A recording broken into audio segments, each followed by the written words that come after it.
What up, though? It's your favorite son, C's. And it's big deal, not the little one. We are Hungry like the wolves. Oh. All right, so I feel like we went to a staple, a classic. Oh, yes. Finally. Yes, this really is a staple for us. It's a part of our lore. It really is. It's a part of our je ne sais quoi. Je ne sais quoi. So many really drunken nights in that place. Really drunk. Really drunk. And we're going to tell a funny story because we have really gotten drunk in this place. But the place that we are reviewing today is, should we say it at the same time? What? Bronx Bar. Okay. Bronx Bar. It's Bronx Bar. It's Bronx Bar. Yeah. Bronx Bar, guys, is a bar we have been going to since we were in college. It's similar to Common Pub, honestly. Like, it's just one of those places where we would be around campus and they'd be like, hey, y'all trying to get lit? Very convenient location. It's a motion party. You cannot get in. Only place where you can get thoroughly drunk for about $20. What? I mean, $20 or less. Like Honestly. literally, you don't really even got to spend no money. Man. We're gonna talk about the drinks we had, but I just know anytime I've gone there, I've never really had to get more than one Long Island. Yeah. Now, did I get more? Yes. You know, Did I have to? No. Long Island is like 80% liquor. I feel What? like. You don't want to round it up to a solid 90? Man, I remember bro, they poured me one, right? And like this dude was just sitting there at the bar. He's watching them make it, and he's like, Jesus fuck, bro. Like, it's like it'd be like that one video that used to float around where the lady was making something, and you know how you be cooking with alcohol. Sometimes she was making something, and she said, and then you just need 2 shots of vodka. Yeah. Dead ass, bro. Dead ass. Just a splash of Coke for color, really. Yes, I've never gone and not been like ridiculously drunk. Yeah. Leaving up out of there. And this place is very special to us. Before we even get into our ranking systems, this is how drunk we be getting at Bronx Bar. Okay. We got so drunk one time. Connor had invited someone that he knew I did not like. And I was getting so drunk, I think it became kind of almost like a pressure point because we were having such a great night. Yeah. Oh, maybe she texted you she was on her way because it was out of nowhere. I felt like you was like, Dylan, hey man, let's go pick a song on the jukebox. I had to prepare you. I said, pick a song on the jukebox. I'm like, go pick what you. I'm like, go pick, nigga, what you want to hear. Go pick it. I had to get you ready. He like, no, come on, come help me, come pick the song. Yeah. I go over. Okay, man, so I got to be honest with you. Such and such is coming through tonight. I said, oh, bitch, you knew before I had that 4th Long Island. You needed to tell me something. Yeah. That's how drunk we be getting in Bronx Bar, y'all. People be having to kind of check temperatures and be like, what you on tonight? Yeah. Like, are you okay? Are you okay? Seriously. So let's get into it. Let's get into the nitties, the gritties. All right. So Bronx Bar. I feel like they have Location. Prime Location. real estate. Prime real estate, right? So boom, you right off of Wayne State, you know what I'm saying? Period. What's that, Second Ave? That Second? You know what? You know not to ask me no streets, but you know where it is by y'all. It is literally like a block's walk from the Shinola store and all of that little row of stores over there. Because is it a Carhartt over there? No. Nah. It is. It is? Yeah. See, boom. It is. Like Boom. it's a nice little, just a little block over. So you can honestly go and do some shopping and then go get fucked up, or get fucked up and then go do some shopping. Hey, make some choices you regret. Hello. Go for it. Hello. So yeah, pretty good location. Can't complain. You know what I mean? Cannot complain at all. When it comes to service, Non-existent. I was about to say like Non-existent. but no, not a boo for real, because I love you, Bronx Bar, but also like, why the fuck do I got to get up to go get a drink? I kind of get it. Bronx Bar is just that type of They don't place. be having a lot of help. But they don't. But at least they'll bring your food to you. Now they will bring that food to you. So I guess we can move right along to taste. I ain't gonna hold you. I feel like Bronx Bar, that menu was so fucking slept on. Like, it's like, I feel like most people who go to Bronx Bar, like, they just don't get food. I feel like. And it's like they don't be knowing, like, nah, this shit is high key fucking fire. Me all day. I used to treat it like such a dive bar. You know, I go in that bitch. I wouldn't get nothing but maybe like mozzarella sticks, onion rings, and then I'm calling it a motherfucking day. Just something to put on my stomach for me drinking this liquor. Like I was never really thinking like, oh yeah, I'm about to have some enticing cuisine up in this bitch whole time. You was holding out on me, friend. I'm sorry to say it like that, but you were holding out on me. You were gatekeeping. I don't know if I was gatekeeping. You were gatekeeping. But I feel like I've brought up, like, yo, yeah, Bronx Bar has good food. And people were like, Bronx Bar? And I'm just like, have you had that? Like, nigga, the only place where it's just like, oh, yeah, get the bologna sandwich. It's like fucking fire. Like, this ain't no Oscar Mayer. It did look good. I will say that. That shit is amazing. I was going to say, I don't know if you got me completely sold. But it definitely sounded good. And then after having what we had, so let's break down what we had when we went. We went through. So this time around, I did a ham and cheese Sammy with some mozzarella sticks. You know, a little basic, and yeah, it was busting. It was busting. The bologna sandwich was better, but this was still good though. It looked good. It looked really good. You know, it ain't like no thin little. It's like, you know, they got some Dearborn joints, you know what I'm saying? They slicing that boy, pop, pop, pop, pop. He said this came from a deli. This came from a deli. That cow was in the back. Listen, this ain't no processed sludge meat, dog. This is real ham on that boy. You know what I mean? Sorry. I'm laughing because I just reminded myself when I said the cow was in the back. One time I went to this spot. Yeah. They're going to remain unnamed for right now because I forgot their name. Okay. But I ordered some steak bites, right? Connor. There maybe was a pinch of steak bites on this motherfucking plate. And I made a joke at the table. I said, but baby, they cut this off the cow. The cow kept moving. They ain't even faced the motherfucking cow. I think I know what establishment you're talking about. Okay. Because it's over in Greektown. Over in Greektown, never mind. Okay. I was like, hey, yeah, you know.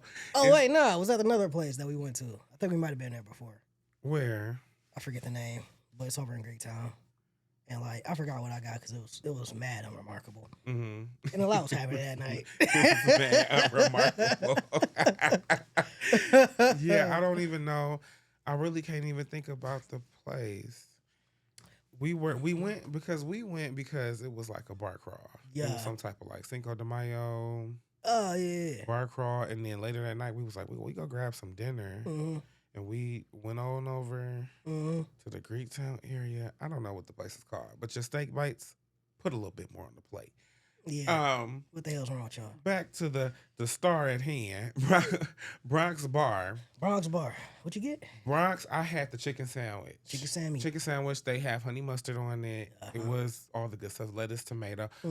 Very, very good chicken sandwich. I am so used sometimes, like, my local Coney Island, when I be like, oh, I want a little crispy chicken sandwich. They don't do shit but take the chicken tenders and put them on a little burger bun with some lettuce and tomato and call it a day. A little mayo, call it a day. You said Bronx Bar said we gotta fill it. Bronx Bar said, not bitch, we is cooking. We about to take this chicken breast. We're gonna bread. We're gonna bread it. All that. We're gonna fry it. We're gonna put it on the bread. We're gonna cut the bread in a nice triangular fashion. Cooking with love. It was cooking with love. And then the chef came over. The chef is really nice. He was really nice. He came over. He was like, you guys like the food? It was a really nice experience. And like I said, friends, you have been gatekeeping from me. But now I know when we go to Bronx Bar, we low-key may need to really go there. Like, I ain't just going there to get fucked up. I'm going there to get fucked up and get fed. Get some good cuisine. Bronx Bar is so slept on. Go to Bronx Bar, people. The vibe. Everything you need in one place. The vibe. You got a jukebox, you got pool, you got food, and you got really, really, really strong alcohol. So I let Connor say all that so that I could say. Okay. No, I ain't even about to do them like that. But the vibe for me, you know, I've always called them a shitty dive bar. Always. Always, always, always. And it's probably because I'm bougie. Maybe a little bit because they're small. But I will say, when they open that outside up, sometimes it do feel a little bit more spacious when that little patio is open. But other than that, I've always been like, shitty dive bar. That's always been the... But sometimes you need a good shitty dive bar in your life. I feel like I Bronx think it's bars. necessary. I feel like it's a Cheers. really good, yeah. Cheers. Where everybody knows your name. Making the way in the world today. Listen, Takes everything you got. I'm just saying. I feel like they do a really good job of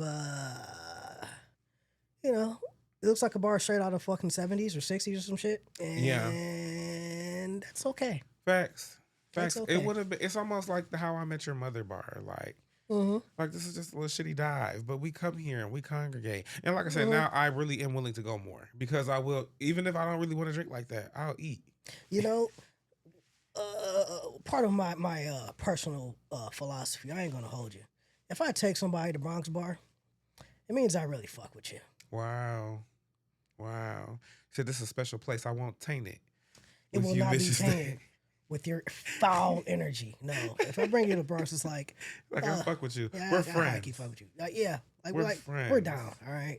I love that because we do have amazing memories. We used to have our own regular seats. And we used to be ready to boot bitches about them seats when we was in there. Hell yeah. Like, hold on. Dead ass. Let me shut up because I used to ask so nicely. I'll never forget the night we was all drunk. We used to and remember, that bitch I got in that bitch. Remember, we kind of like layered in. It was like we all had took different cars. And we like, because I don't know where we was drinking before that, where we went to Bronx Bar. But we like layered in. And I came here and they talk about, Dylan, we was waiting for you to get here. Go ask them if they could get up for Yeah. They know. I'm coming so sweet. Hey, guys. I'll buy you guys an alcoholic beverage. Oh, I did buy them around the shop. Yeah. Oh. I bought them around the shop. Who could be mad But at they that? were so nice, too. The one girl was like, I love your sweater. Listen, what do you study in school? I said, marketing. She said, no. Why not fashion? Why not fashion? People be so nice. I love meeting people on the drunk night, and then they be drunk, too, and you just vibe. Okay, Fashion. let me take my shit That's back. your calling. Yes, Bronx, you got a good vibe. You bring good people. They bring good people. One time That's I met a what's lady good in there. about dive We was bars. preparing for the Game of Thrones premiere. Like it was coming on the night after. Yeah. That we was there and we were just talking about it and we was like, oh yeah, everybody go die. I had made a friend at the bar that fast. Because literally, I think her and her friend was already talking about Game of Thrones, and I said, "Y'all talking about Game of Thrones?" But Bronx is that kind of place. Like I said, where everybody knows. Even if you don't know these folk, sometimes they just be real nice. It's just love. So the vibe is all right. Yeah. The price, Amazing. In 2026, incredible. because I don't even remember what we spent. Bro, I think my sandwich was like $9, cuz. I believe you.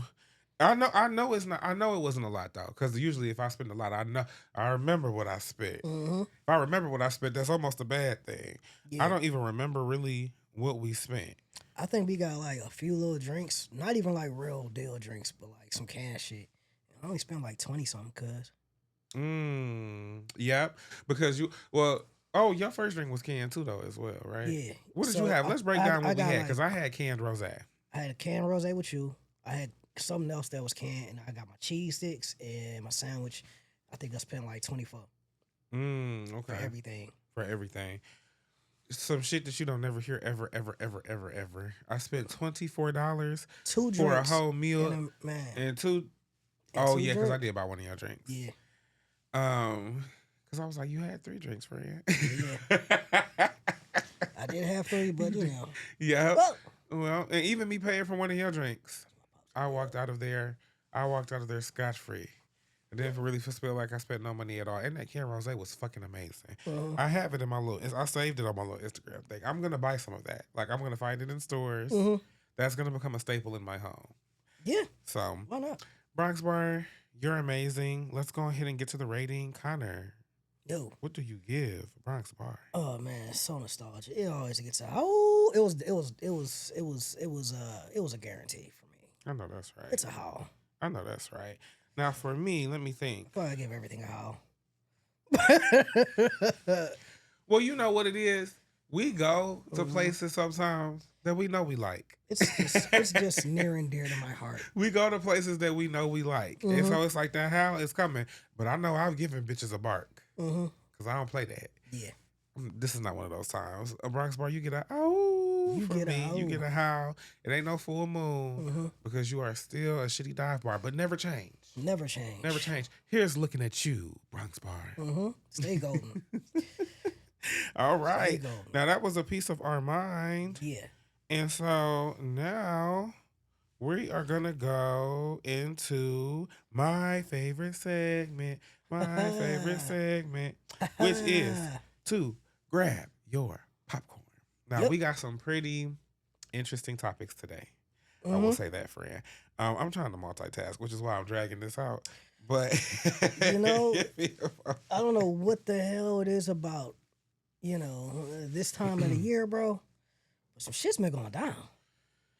Well, I'm gonna be honest. Since about 2024, maybe, everyone has been getting progressively more batshit crazy.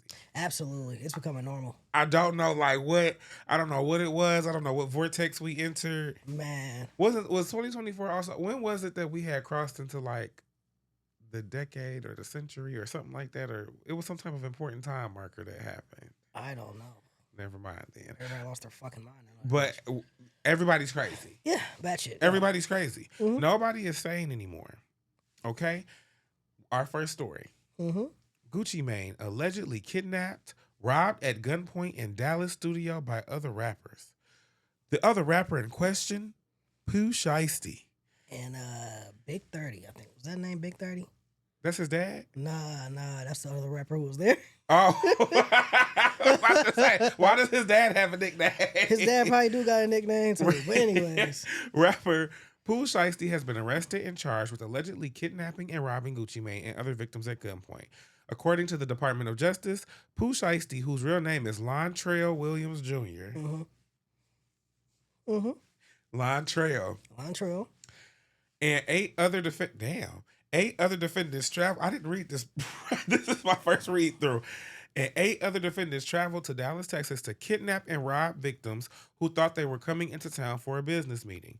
The federal criminal complaint alleges that the Back in Blood rapper arranged a meeting on January 10th to discuss his recording contract. He was previously signed to Gucci Mane's 1017 record label. Then he and the defendants executed a coordinated armed takeover. The complaint alleges that he produced an AK-style pistol and forced one of the victims to sign a release from his recording contract at gunpoint. So, yeah. His alleged conspirators also allegedly brought out guns and robbed the victims of Rolex watches, jewelry, cash, and other high-value items. And just to wrap it up, later on, he ended up making an Instagram video where he posted said alleged items. So when the complaint was filed, we honestly almost then had proof. If we didn't have proof then, we had proof when he got on Instagram and said, motherfuckers is pussy for snitching. How the fuck you gonna snitch? Man. How the fuck you gonna snitch? Not only that, I just want to point out, all of this happened while he's wearing an ankle monitor. Oh, yes. He is fresh out of jail. What did he go to jail for originally? I think somebody got shot in a drug deal. Oh. Yeah. Pooh for real shiesty. Yeah, for real shiesty. Somebody got shot in a drug deal. He got sentenced to 8 years. He did 3. But he's literally he's at a halfway house wearing an ankle monitor and goes and does this. He hits up his dad. His dad goes to Office Depot or some shit and prints out a contract release thing for Gucci to sign. They go there. They're like, I want my contract. That's literally what it is, right? And Gucci's like, nah. They're in the studio, though. Right. So this is why people were saying Gucci was snitching low key. Because Gucci tried to say he's not, but all right, nigga, come on now. But he was back there, right? They're in the actual the recording space of this studio. So you can't hear anything that is going on in that room, and they can't. Okay. If you're sitting outside, you can't hear what's going on. If you're inside, you can't hear what's going on out front. Okay. So he's getting robbed. At gunpoint, sign the contract. He does that, and then I forget what it was. One of the guys, they offer him a drink, so he takes a drink. You know what I'm saying? Gucci took the drink. One of Pooh Shiesty's people, I guess when they came to the studio, they offered them drinks, and one of them actually took a drink, and so there's DNA evidence now that he was there. But yeah, so they You held him took at a Drake gunpoint. from the people you were planning on robbing at gunpoint. Held him at gunpoint, took his chain, brought him out front, then just robbed everybody else. And my whole thing is, you should have just stopped at the contract shit, bro. That was your best bet. Like, I mean, you already I this is already really a fucked feel like your situation. best bet was maybe to hire a lawyer. Maybe hire an attorney. And that's the thing. There are people who are like, what he did was gangster. And I'm just like, this nigga's going back to prison. First tweet my friend sent me about the situation was, Pooh Shiesty did what you supposed to do when the motherfucker playing with your money. Oh, That's really? No. Like they're like, really? Fresh out of jail, ankle monitor. He did what he was supposed to do. Which also, like when they say Gucci is snitching, y'all do have to remember if the federal government comes and presses charges and you do not cooperate when they call you as a witness, you also go the fuck to jail. Gucci is also fresh out of jail. It's not snitching. It's self-preservation. self-preservation. Not only that, bro, it's like, I feel like, we can learn these lessons from history. Because, like, that's what Suge Knight did to Eazy-E to try to get Dre. Right. And, like, the contract was signed under duress, so it wasn't valid. It wasn't valid.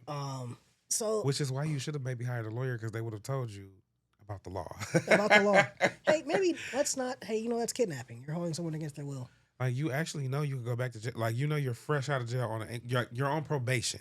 I don't think that people realize just how serious of a charge kidnapping is. I would hope. Maybe you're right. I Because don't- they still do it. They still do So it. maybe you're right. I don't think they realize, like, if there is anything that could immediately get you like 20 years up to life or some shit, it's throwing a kidnapping on that motherfucker. It's kidnapping. Like, I also think it's the armed kidnapping of it all too. Yeah.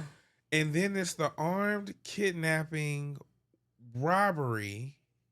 Then it's the armed kidnapping robbery while still on probation. While on probation with an ankle monitor. It's like there was not a brain in the room between these 8 motherfuckers. There was not a single brain cell firing on all cylinders. Listen, that nigga's parents are fucking morons. They're fucking morons. All of them. Because his dad actually assisted in His dad actually helped him do kidnapping this. and robbing and Dumbass. yeah. What's your big lesson from Pooh Shiesty this week? When you heard that news, what did you really think? People, there is always a different way, a better way. So many. Look at Future. Look at Meg. Look at it. Just And I love the way Meg did it, because it was like, well, you signed a 4-album contract, and then she just made a bunch of like little mixtapes but called them albums. Mm-hmm. It was like, all right. And that's all you had to do. That's all you had to do. That's all I'm saying, bro. Like, just, okay. Hey, either fulfill your obligations or just Get a lawyer.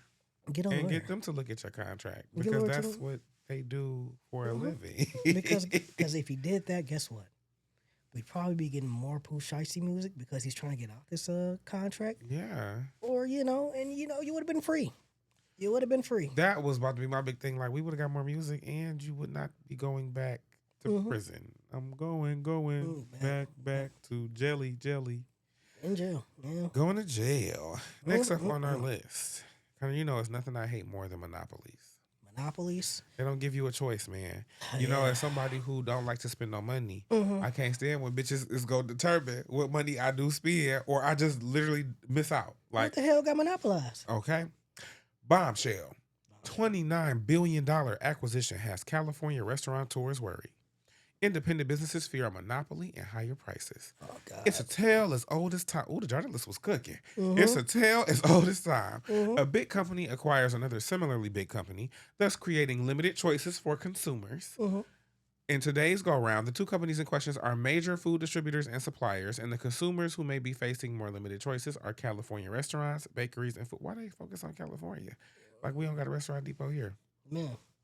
Cisco, the country's largest restaurant supply distributor, announced that it would acquire Jetro Restaurant Depot, more commonly known as Restaurant Depot, for an eye-popping $29.1 billion.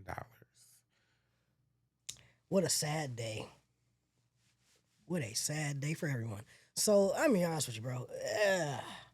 This was definitely the time to do it because I feel like the powers that be could actually stop this or like, nah. Yeah, You like know, this like is definitely a good time. while they're in conversations to Mm-hmm. go ahead and kick up dust about the acquisition so people can get pissed. Seriously. So, all right, for people that don't know, Restaurant Depot, they're like Costco for restaurants, They right? really are, yeah. You can get some real, but like better. Like you can get some obscure shit at Restaurant Depot, Yeah. right? All kinds of shit, I bro. always liked the idea of getting like little to go plates because they be selling them to go plates. They Mm-hmm. be selling stuff like that. Like Restaurant Depot really could hook you up low key. Restaurant Depot is sending you.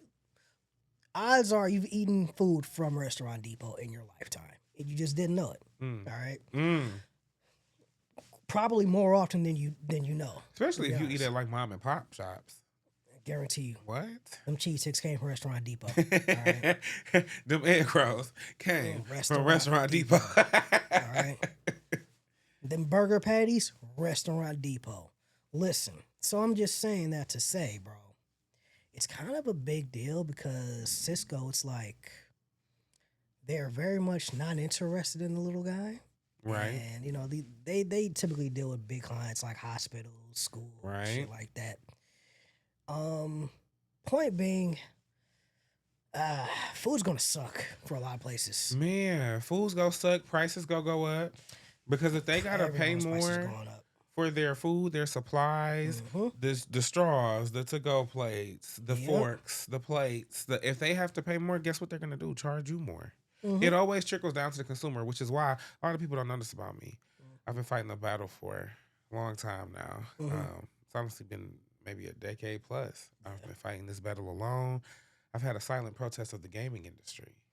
Yeah. You know, I looked up one day and really realized you all give us no choice in this matter.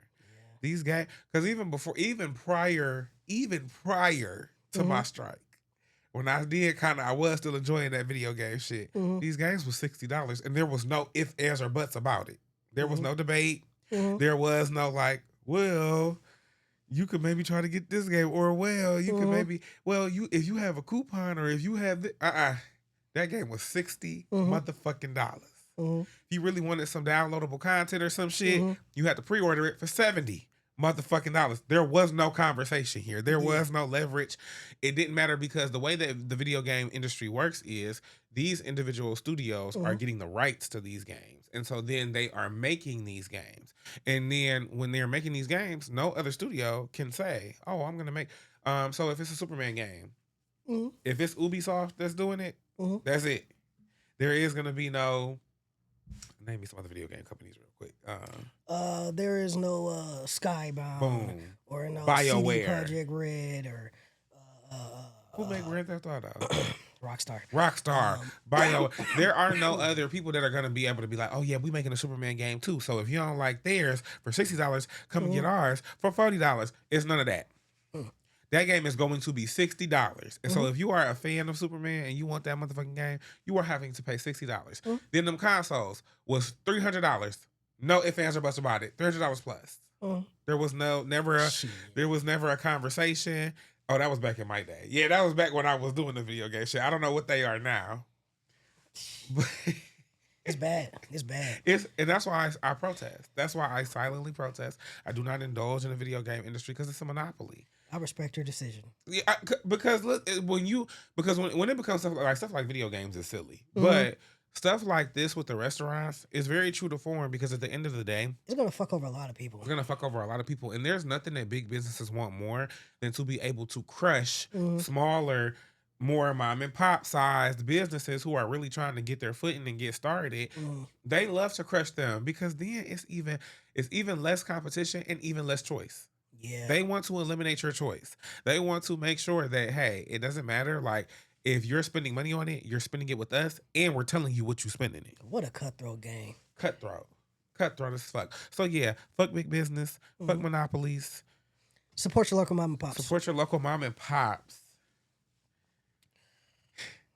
Connor, okay, I'm going to ask you a question. Yeah. If you were an AKA, if you were a lovely lady of the Alpha Kappa Alpha Sorority Incorporated, and you said to yourself, we is having a conference, and we want to have a lovely, good, fun, wholesome time, would you book Trick Daddy? Fuck no. Okay. When you told me about this and they were mad because he was cursing and shit, I'm just like, You booked Trick Daddy. No, Like, what no. were you? Have you listened to any of his music? His most popular song is "I Don't Know That Nigga." Gonna throw Man, the dick like me. man. Like- I'm just like, what? Why Trick Daddies? This is from Essence. You can always count on Essence to cover the mess. Yeah. Why Trick Daddy's halted AKA performance sparked a debate on respectability politics. When content from the 73rd Alpha Kappa Alpha Sorority Incorporated South Atlantic Regional Conference in Orlando, Florida last week began to surface on the World Wide Web, it spread rapidly. The conference reportedly included official sorority business meetings, service events, and a step and stroll competition. Those events were to be expected at a conference full of pink and green. What wasn't expected was a performance from Miami rapper Trick Daddy. As footage from the 5-day long event went viral, it was Trick Daddy's performance that received nearly all the colorful commentary. Trick Daddy, man, nigga Trick Daddy, take it to the house, Trick Daddy. I'm a thug, Trick Daddy. That Trick Daddy. Yes, that's Trick 'Cause Daddy. I'm a thug.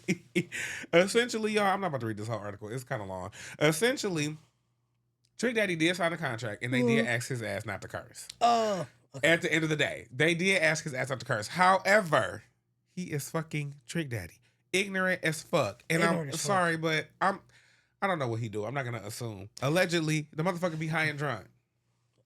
Yeah, you can tell. You see his eyes? If you thought he was gonna get up there, and then look at him, He got them Jordan eyes. and then look at him. Yeah, man. People call. I don't remember who called him the Mucinex monster, but I was like, yes, That's what he looks all like. day. He don't even give a fuck about himself. You thought he was gonna get on the stage and honor a contract? Super bumpy face. Like, just craters in that shit. Like, you know, he don't take care of himself. Why did you think he was going to come on here and honor whatever contract that you had to sign and give whatever wholesome, clean performance you thought he was going to give? I get that them. Okay, I get them being upset because, hey, bro, we asked for some clean shit, but at the same time, You Trick picked Daddy? a non-clean artist. You pick Trick Daddy. You want a clean performance? Hire Tony Braxton. Mm-hmm. I ain't never heard Tony Braxton say motherfucker. Nope. No. You want a clean performance? Hire Will Smith.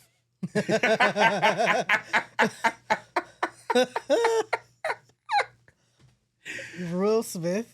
He was the no cursing rapper. He was the no cursing rapper, but I ain't gonna hold you. Will Smith, that should be funny, bro. You want a clean performance? Not to, I don't want y'all to think I'm going obsessed to with Miami. Meg, but like hire Meg the Stallion because I've seen Meg like bleep out shit in her performances for different stages. I've seen her do that. You have to hire someone who you can observe is professional enough. If you look at any Trick Daddy performance, I want to know what clean performances have you seen? I don't think I've ever. I don't know. He curses. He gets rowdy. He get gully. Yeah. That's his whole thing. He is a Miami hood rat. And I don't know why. I don't know why you expect it regardless of what contract was signed. But I do understand. If we ask you to sign a contract, I'm going to think you go out of the contract because, motherfucker, you want to get paid. Also, though, look at him. Do you think he give a fuck about getting paid? I don't know how he lives because he seems to be pretty well off. Now he do because he got a restaurant, and I know he do like a little cooking show on the web. And honestly, it seemed like his restaurant do pretty well. Now, would I ever eat anything out his kitchen? No. I might try it. Okay. I might try it. Look forward to the first solo episode of Hungry Like the Wolves with your favorite son, C's. I'll give it a try. I ain't gonna even do Trick Daddy like that. I'm sure his food is good because I mean he looks like the type of guy who could cook. Like you look like you know your way around the kitchen. I don't know.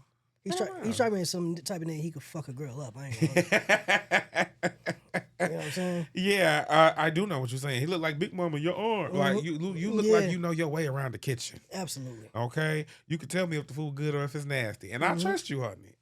I trust you on it, and that's no shade, y'all, because I'm the same. Like you can definitely tell, bitch, I eat.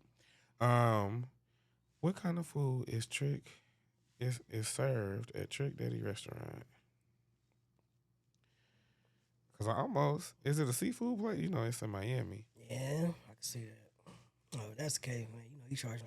Authentic Southern style soul food. Oh, all right. So it's soul food, and I'm sure it's probably good as fuck. Yeah, probably. Let me look at this picture. What you think? I don't know. Let me see here. I don't know what that picture.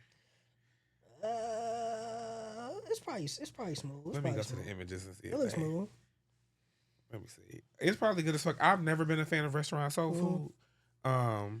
You know, I feel it's like probably good as fuck. I feel like that's probably good as fuck. This little turkey leg. Yeah, That's probably some- good as fuck. I ain't gonna hold you. I feel like, you know, not every restaurant, soul food restaurant, a lot of them, it be hit or miss with like that mac and cheese and shit.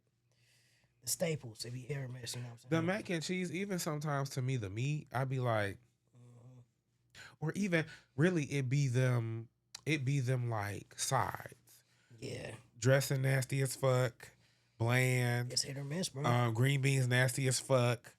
Like I'd be like, okay, the my grandfather, he loves Cracker Barrel, and you know they do a little Cracker Barrel cornbread, nasty as fuck. My nana, you know, my nana coming straight Jiffy Mix, so it's a little sweetness to that cornbread. That cornbread at Cracker Barrel, bland as fuck, nasty. So yeah, Trick Daddy, I don't know. The real debate here was like, who for real wrong? The AKAs for even booking him expecting a wholesome performance in the first place, or Trick Daddy for signing on to do a wholesome performance and then reneging. The side I kind of fall on is the AKAs because I always feel like you should set your intentions to what you want to happen. I would never hire. I'm not even about to hire you if you got cursing in your music if I really feel like, no, I want a clean shot. You know, personally, I'm gonna have to say, yeah, blow move to hire Trick Daddy, but at the same time, you gotta earn your contract, bro. I feel like if we made this clear, then yeah. Then what is it? And it's like, I don't know. If we made it clear in this contract, I'm like, please honor the contract. It's like you made it clear, but also I made it clear that I'm ignorant as hell. You know what I mean? Yeah, you sure did make it clear. That again, you know, Yeah. Gucci made Pooh Shiesty sign the contract, and I think he made it pretty clear that he was an ignorant ass nigga. So I don't know. Like what ignorant as fuck. I don't know. That man got bad luck when it comes to his. Y'all tell us, Wolfpack. What do you think? Yeah, what do you think, Wolf What Gang? do you think? What do you think? Let's take this to the masses. Right. Okay. In other rapper news, Offset was being sued for $100K casino debt days before he got shot outside a different casino. The Motor City Casino Hotel filed a suit on March 30th for an unpaid credit line. Offset was shot outside the Seminole Hard Rock on April 6th. Dez Bryant says Set also hit him up 3 hours before the shoot. What the fuck do they got to do with anything? I don't know. So apparently he got into an argument with Lil TJ. Okay. And I that don't know if he's another rapper. Okay. I'm not sure if Lil TJ did it or someone else did it, but they get into a big ass argument. Get to fighting. There's a little video of them fighting outside the hotel, whatever. You know, they're kind of wrestling, whatever. And Offset got shot in the ass. Pow, right in the kisser. And yeah, you got shot in the ass. And, you know, Pow, right in the stinker. you know, Offset, that brother's been having some money problems, man. It seems like he may allegedly have a gambling issue. Because I'm going to be honest, he did get shot in the ass. So the shot in the ass news kind of came first in this little news cycle. And it was like, whoa, what the fuck going on over there? And then it turned out, and then it came out like, well, he maybe got shot because he owed someone money. And then we come out with Motor City being like, oh, and then that motherfucker owe us $100,000. So we looking to collect on that too, which I said, wow. First and foremost, sometimes some news hits me so hard because it reminds me that I'm poor. Because I said, how the fuck do you get in debt to a casino? You go, you play the games, you spend the money, you win or you lose. Like, how the fuck do you get in debt? And then I read up on it and I said, maybe I need to stay in my tax bracket because the casino ain't never offered to loan me shit. Man. When I went up in that motherfucker, they ain't never said, "Oh, we can give you a little bit of money to play," or we can give you $100,000, $100,000. Hell no! I said, and then it would be the ghettoest casino in the motherfucker. I said, "You lucky you made it out of there," and they gave you $100,000. But apparently, I looked it up, and it seems like when casinos do a loan, they usually expect 3 months for you to pay it back. That's generous. Man, honestly, it's generous, but at the same time, I'm just like, bro, we need better hobbies. We need better hobbies. Man. This is ruining your life. This may be so fucking ignorant. Because one thing about me, I always sometimes be feeling like you always got to try to think to yourself, well, what would this sound like if somebody said it to something that applied to you? But this, I don't care. This is one of my ignorant points. I just will never really understand a fucking gambling addiction. How the fuck are you addicted to losing your money? It's the dopamine. They feel like they got the hope that they'll win. That's the thing. It's that false sense of hope. But it's like, bro. So you took your raggedy ass to the casino 10 times, and 9 times you lost your motherfucking money and walked out of here broke, and on that 10th time you still have hope. Yeah. That's why these niggas keep on losing. Go take your broke ass home and go to work. I'm sorry. Like, why? What a fall off. When I say I'm so not a gambler, Mm-hmm. I don't know if we've ever been to the casino where I've been playing. Nah, yeah. No, we haven't. But I am first of all, I don't spend no more than $20. I have a hard $20 limit. If I don't turn that $20 into nothing, we're done. And then if I do turn it into just the littlest bit of something, I'm out that bitch. One time I turned $20 into $500 on roulette at the casino. I cashed out and was like, all right, we can go. See you later. We can roll the fuck up out this bitch because I'm done. You know? I don't want to be here no more. I won some money. I want to quit while I'm ahead because the casino is made for them to take your money. These games are rigged. 100%. There is really, to a lot of them, it's no strategy. Like roulette, I do think you can strategize a little bit. Of course, you have your table games, but then that's when I feel like, even though you can strategize, they're strategizing harder. Yep. The house always wins. House always wins. So it's just something I will never understand, and especially to the point where you gamble. Because you remember that guy, dog. I remember I sent you that article with the guy who, I don't remember where he worked. Oh, but he may have been a lawyer and worked at like a law firm. Because I want to say, you know how like law firms or firms in general, like a law firm, a management firm, they'll have petty cash or discretionary funds where you're supposed to use it for like client outings or stuff like that. Yeah. He was using the fund to bet on FanDuel. Oh, God. And then thought he was going to hit big and replace all the money. And then he ended up taking like $1 million and lost all his money, so didn't replace the money, and then was in debt for the $1 million, and then was in debt for the $1 million from the job, and then the job fired him. Then he trying to sue the job, talking about, well, I'm a gambling addict. Y'all shouldn't be holding me accountable, blah, blah, blah. Or no, was trying to sue FanDuel. Talking about, well, I'm a gambling addict. Y'all shouldn't have been letting me gamble. Motherfucker, we put right in bold font when you open the app. Gamble responsibly. I know for a fact, whenever I even buy a lottery ticket, the lottery ticket sends me a follow-up email like, gambling responsibly. Okay, it's a lot of money. Like, you're done, buddy. Yeah, and so when people let gambling addiction get that far, I just really do be perplexed. Like, you just got shot in the ass. I've seen it get real bad, bro. I've seen folks literally gamble or rent money, bro, and lose it. And then just what? Just be homeless? Asking somebody else for some money. Somebody else take care of them, I guess. I can't stand no begging ass bitch. I just can't. I can't stand, like, because what do you need? I'm sorry, I'm so nosy. The thing is, with legislation, how it's going out with all these gambling sites popping up everywhere. Yeah, everywhere. I ain't gonna hold you, bro. Our generation is doomed. It's already the Here's my thing, though. Everywhere, bro. Is gambling addiction like?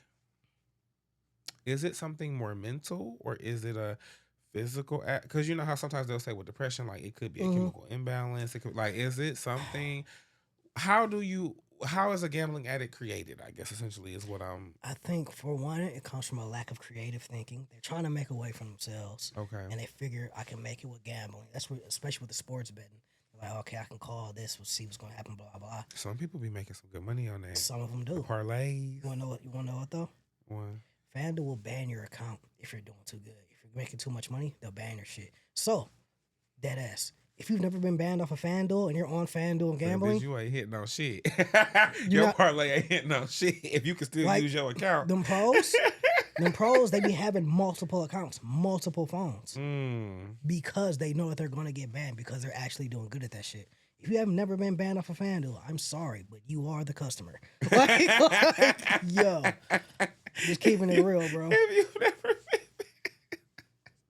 You can't explain the scam like you 5, then you the one getting scammed. You're the one getting hustled. You're the ones getting hustled. And that's the thing, bro. I'm saying it all the time, bro. We're like, motherfuckers is really fucking their life up. It's because, again, like creative thinking, just not looking for other ways to make money, or they don't think they can do it anyway. You know what's getting sad? I think that we're seeing kind of a rise in it because, you know, we are effectively, I don't think nobody's really said it out loud, but shit, we kind of in a fucking recession. Can't nobody afford shit. Everybody, you know what I've noticed down my feed? This ain't really as bad as a gambling addiction, but I've noticed, and we can talk about ourselves included, but I feel like we come from more of a place of like, we've been wanting to do this, but I feel like lately everybody is a content creator. everybody has something that they're trying to get to go viral so that they can monetize, and everything needs to be monetizable. You know what I've been seeing a lot? Well, a couple months ago anyway. Everyone is a fucking tax accountant now.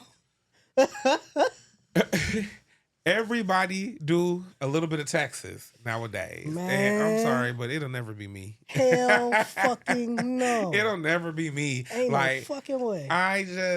Me personally, I want to go to like an accountant. Like, I want to go to a real like tax professional. Like, it's like, and it's not even like, you know, kind of like reputable. It's like, yo, I know you're like high key a fucking scumbag out here. There is one friend who has been doing it that I maybe would trust because I know she was a finance manager just like you, Erica. Yes. Okay. I mean, like, I'm scared to say her name. I hope Erica don't sue us, girl. We love you. Yeah. Erica could do my taxes. Right. I know she was a finance major. So, like, for me, that gives it a little bit of, like, reputability. Where, because I'm like, yeah, like, okay, you studied finance. You did study the numbers at some point in time. It'd be a lot of bitches where it's like, bitch, just last week you was doing hair and now you do taxes too. Like, I'm gonna get you 5,000 guaranteed. You was, I know for a fact that your ass work at Chili's and then now you're a tax consultant. Man, like, no, I'm not gonna trust you with my social security number. No, I'm not gonna trust you with my fucking. But it's recession indicators, bro. Recession indicators are popping up all over, like. Oh, we're deep in the middle of a recession. Deep, because everybody like you like. To your point, everybody's trying to monetize everything, and everybody's trying more to. Because I'm gonna be honest, Connor, it was a little stretch. It was maybe just a week. I was playing the lottery every day because I was really like, no, I need to hit tonight. The drawing at 11:59 p.m. I need my life to change. So you scratching that ticket, you sweating bullets. I was listen. I'm picking the numbers. I'm altering the numbers. I'm trying to say what's some of the numbers that's important to me. Okay, our last story. Grab your popcorn, and maybe the most important question of the year, if not all time. Connor, answer me this. Yeah. What's on 7 Mile and Gratiot? Nah. What's on 7 Mile and Gratiot? I can feel your heartbeat. What's on 7 Mile? Hey, right then, it's like, bro, when I went to leave the bathroom, what's on Gratiot and 7 he Mile? grabbed me, man, I'd have rocked his shit. Now maybe I still wouldn't have won the fight, but I would have rocked his shit right then. At that point, you had to. He was caught. You got caught. What you mean I can't leave this bathroom? Are you fucking crazy? You got caught up in How a is you nigga cool? moment, bro.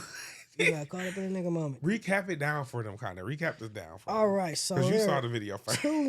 So we have two young men. They're in this bathroom at, looks like a club, and somehow I guess dude say he was from Detroit at some point. I don't know. And then this other individual, he says, "What's on Gratiot at 7 Mile?" He's looking right at the camera. "What's on Gratiot at 7 Mile?" Oh, the dude was like, "What the fuck? Like, what? What's wrong with this Bro, guy?" I'm from Detroit. I don't.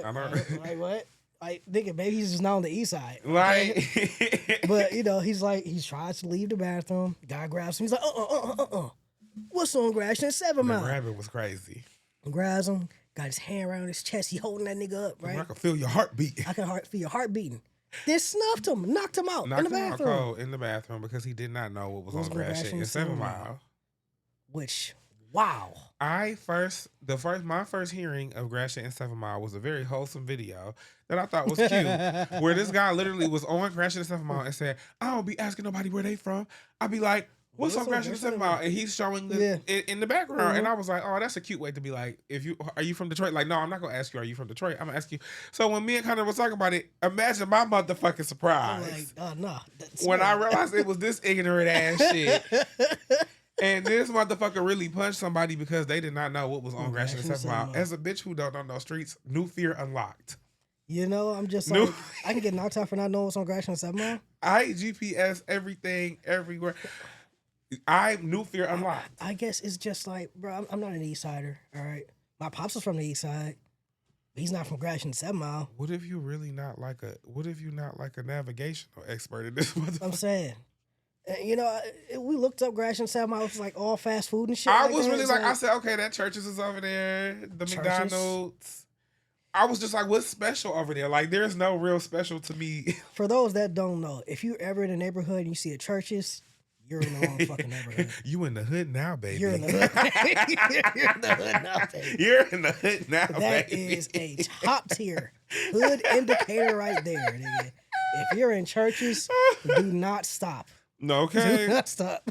But yeah, bro. I'm just like, nigga, failure to launch, bro, because you know, it's just like, my nigga, you just knocked the guy out for that, bro. Like, put your hands on somebody, violated somebody, and then you really done embarrass them because I'm sorry, like, the footage is embarrassing. It's embarrassing as hell. I mean, it's embarrassing for both of them, but more so for the guy. For both of them, but it's also like, in the hood now, baby.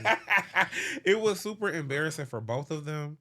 But I really just didn't like the way he did my man's. Like, I really just did not like that the guy was actually sitting there scared. I was like, and then you grab him. He's trying to walk away from your ignorant ass, and then you grab him. Like, first of all, even if he was lying and he really wasn't from Detroit, who gives a fuck? Are you the king of Detroit? Man, this ain't nothing knocking nigga out over. Like, what the fuck? And I think the general consensus is kind of like, yeah, that was like a dick move. Dick move. You're like, you would look like a straight asshole, dog. You look like a clown. You look like a clown. Don't be a clown, people. Please don't die over the neighborhood that your mama renting. Okay. Now we move into a slice of life. A slice of life? Connor, why is there no easy way out? No easy way out. No easy way out. Because it takes hard work and perseverance. You know, it ain't no easy way out. One, because the game's been rigged. That part. The game's been rigged. They made sure ain't no easy way out. I'll tell you that. No, that part. I'll tell you, be some red tape up in this motherfucker, nigga. They gonna make sure somebody getting paid on the way. And it ain't gonna be you. It ain't gonna be you. But yeah, it just take a lot of work. You know what I'm saying? And it take a lot of work, and you got to stick to it. You got to be down for it. And to be fair, I think that's something that's been consistent over time. Yeah. You know, as much as I like to be like, well, because especially now, and I am one of those Gen Zers that feel like, all right, older generations had it a little bit easier. Things were less expensive. So I know, like, my grandmother bought a house for $5,000. Mm-hmm. Crazy. $5,000 is going to get me laughed out of the mortgage banking lender. Like, you could pay for college with a summer job. Wow, you could pay for college classes with a summer job. Like, I really do think things used to be easier. However, I think something that's always been consistent is there's never truly been an easy way. Mm-hmm. If you ever wanted to accomplish something or do something, there had to be a lot of hard work behind it. And there had to be a lot of, it can't just be all ups.